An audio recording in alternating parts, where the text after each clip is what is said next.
రైతులందరికీ నీరు ఇచ్చే కార్యక్రమం చేస్తున్నామని ఎమ్మెల్యే జ్యోతుల నెహ్రూ అన్నారు. కాకినాడ జిల్లా సోమవరం గ్రామంలో సోమవరం ఎత్తిపోతల పథకం పునరుద్ధరించి ఎమ్మెల్యే ప్రారంభించారు. ఆంధ్ర రాష్ట్రంలో 1962 నుంచి సోమవరం పంపింగ్ స్కీమ్ నిర్విరామంగా పనిచేస్తోందన్నారు.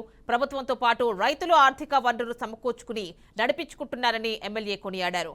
సోమవరం పంప్ హౌస్ పునరుద్ధరించి ప్రారంభోత్సవం చేసి రైతులకు నీరందించామని చెప్పుకొచ్చారు.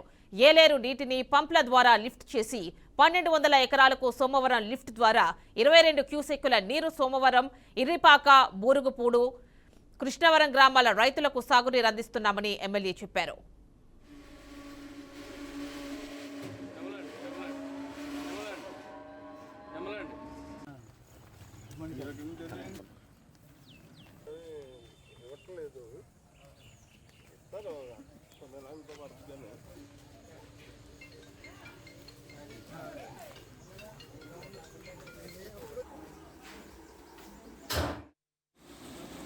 రైతులకు నీరిచ్చే కార్యక్రమంలో ఉన్నాం.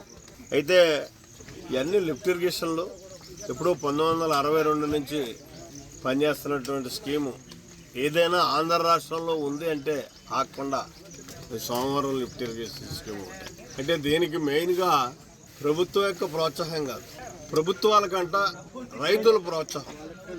ఇవాళ ఇక్కడ రైతు ఎకరానికి 400 రూపాయలు వేసుకుని మెయింటెనెన్స్ అంతా కూడా వాళ్లే భరిస్తూ ఈ స్కీమ్ని నిర్వహణ చేస్తున్నటువంటి పరిస్థితి. రైతుల్లో ఐక్యత ఉంటే ఏదైనా చేయొచ్చు అనడానికి ఇదే నిదర్శనం. చెరువులో అయాచితంగా వచ్చినటువంటి నీరునే సక్రమంగా పంచుకున్నటువంటి పరిస్థితి ఉంటుంది. అలాంటి చిన్న చిన్న ఇబ్బందులు వస్తున్నా సరే కానీ దీన్ని ఆర్థిక వనరు లేకపోయినా ఆర్థిక వనరును రైతులే సమకూర్చుకుని ఈ స్కీమ్ని దిగ్విజయంగా 2 పంటలు కూడా పండించుకుంటున్నటువంటి పరిస్థితి రైతులకు.